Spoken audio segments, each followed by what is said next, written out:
New York isn't the only place for arts and culture. There is so much talent right here that most people just aren't aware of, but I'm here to help you find it. I'm relaunching Hazlitt Coffee Talk to talk about arts and culture right in our area. I've got plenty of people I'll be talking to right in my own backyard, literally, and every one of them comes from, lives in, or works right in this area. This is Lucille Sapio. We're talking arts and culture over coffee, and this is Hazlitt Coffee Talk.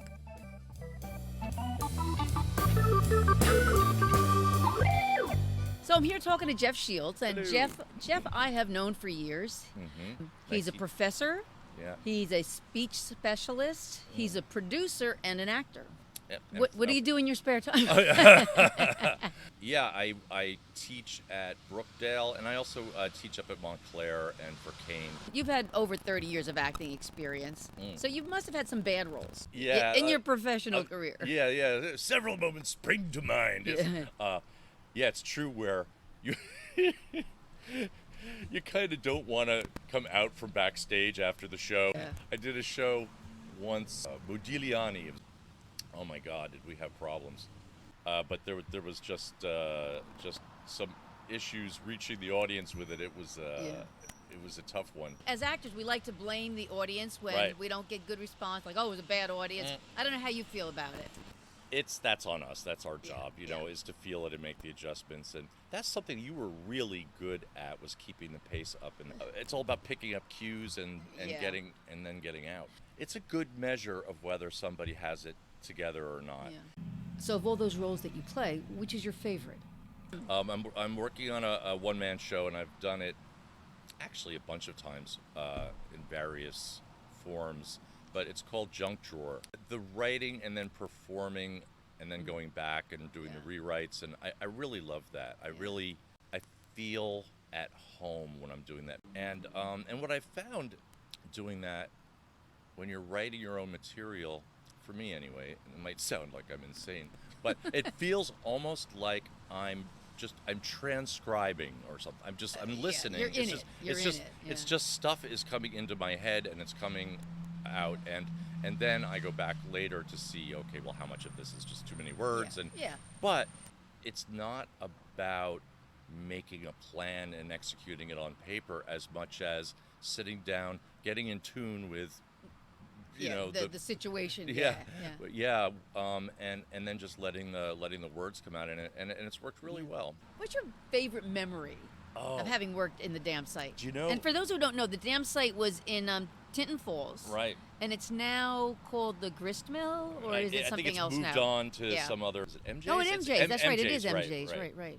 But that was such a wonderful time. I met all you guys, first of all, which was a whole new world for me. And I learned, slam bang timing.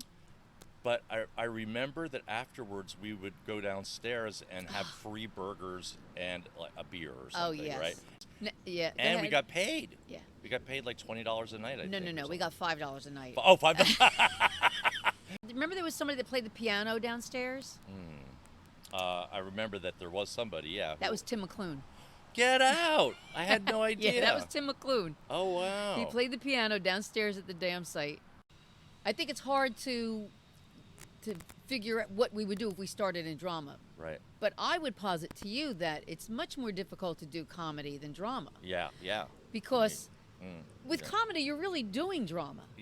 Yes. You're such a smarty pants. Yeah. Yes. So if you're doing it for laughs, right, it's harder because you have to do it. You have to kind of do it seriously. Yes. You were really involved with the Holmdel Theatre Company. Yes. What was your principal role there? Oh my goodness. Everything from producer to bottle washer. And I hired actors and I acted. Part of our mission there was, and continues to be, I imagine, working with kids from the area. Yeah. And so we tried to cast kids in roles, wherever possible, and to pick at least a couple plays over the course of a season, so that there were young roles. Yeah, there were young roles. Yeah. that gave an opportunity for a bunch of kids to be doing stuff on stage. Yeah. And we worked in little bits and stuff, and they got to see us working hard. What impressed you the most about the people that you work with in the Holmdel Theatre Company? I was impressed that they had created a home for creative types that included a place for up-and-coming actors. And I just thought, it's so much easier to just pick a play, cast your grown-ups, and, but this was a much more dynamic process. You really were always thinking about that kid who was here last year. He didn't have any lines. Like, we need to give him something. Yeah. We had kids that were with us for 3, 4, 5 years as they were growing up, and it's great to see them now. I think that what impressed me about the place was just the vision was borne out by Wendell Smith, the Duncan Smith Theater, named after his son, and it's not so easy to keep a vision going like that, but they managed to do it, and that impressed me. They're doing good things. What did you learn from local theater that you've been able to apply? That it's about people, that like everything else. I recognized that that the bonds we make off stage and the way we treat each other off stage, it is revealed on stage. When I worked at Berkeley Rep for the first time, and they're a regional theater, and there's money involved, and directors come in from New York, and all the warm and fuzzy stuff was gone. So then it was up to me to connect with people, and so I kept that with me, and I love that part of it. My God, I don't know that I ever laughed so hard as I did at that time in my life. You talked about your one-man show, and I know I was in a play where there were just 2 characters, and that was a challenge because it was like, if it wasn't his line, it was mine, and there's nobody else to rely on. So, I mean, was that a real challenge for you doing a one-man show? Yeah, because, well, just like you described, if nobody's talking, that's a problem because you're the only one. I like doing the one-man show because it's a little bit like lion taming, and in a funny way, teaching set me up for it, because when I'm teaching, I'm constantly... You're doing a one-man show. I have to say that the one-man show thing is delightful. It's a drag when it doesn't work, and you, like you were saying before, you almost don't want to go out, and you can't let that creep into your energy at all. So that never happened. There were a couple of times where there were dips. Then I realized, this is my story. Like, I can't really screw it up. Movies, television, stage. Which is the most real acting? Oh, stage. I mean, right answer. I mean, it's happening.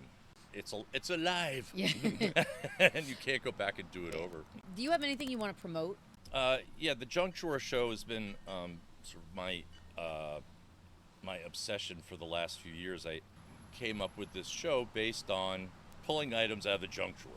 It is peerless in terms of being an interesting drawer. There, silverware is predictable, but in a junk drawer, it's like, you find Barbie heads, a turtle shell hardener, Band-Aids from 1962.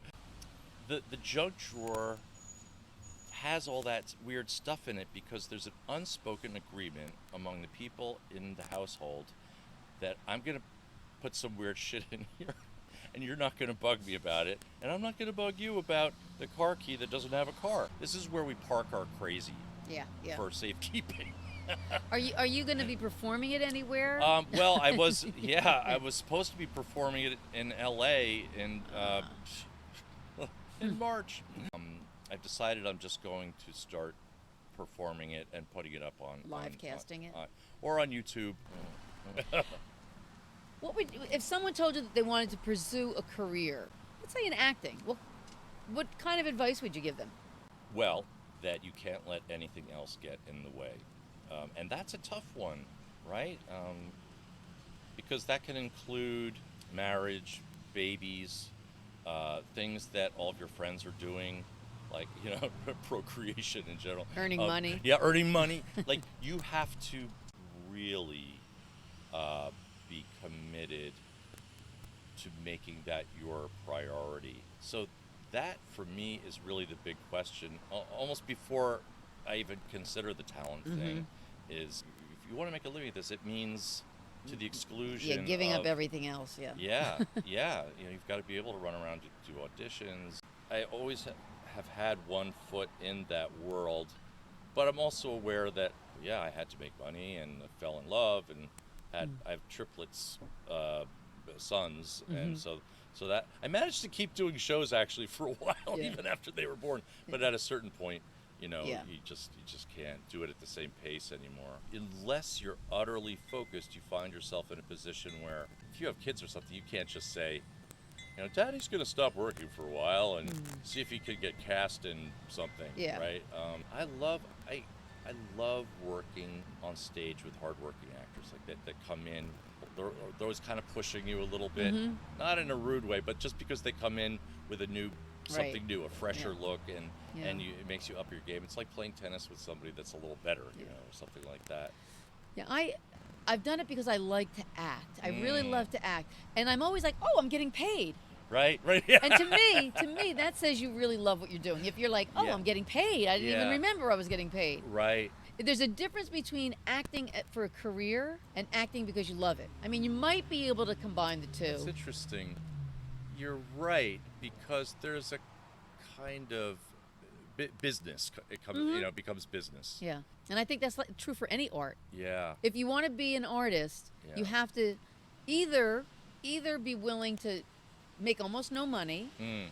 You might make money, but you have to be willing to not make money, or go the money route, and then you do, and you just do anything to make the money. So I think you need to make that decision if you're going to be an artist. Or you find yourself an enterprising, patient partner. but you're not going to make money. Yeah, right. Well, Geoff, thank you so much. Oh, sure, it was my pleasure. pleasure. Thank you for being here and yes. spending the time with me. And oh, thank you for having me. I have been speaking with Geoff Shields, an equity actor, writer, producer, and professor teaching public speaking, whose one-man show, Junk Drawer, will soon be available on YouTube. Geoff has lived and worked in the Bayshore area for over 40 years, and I am glad to have him as my first guest. I love the arts, and I love to talk, and that's why I'm talking to local artists. And if you like listening, then subscribe to my podcast. You can do it on this page, on iTunes, or anywhere you get podcasts. I'm Lucilla Sapio, and this is Hazlitt Coffee Talk.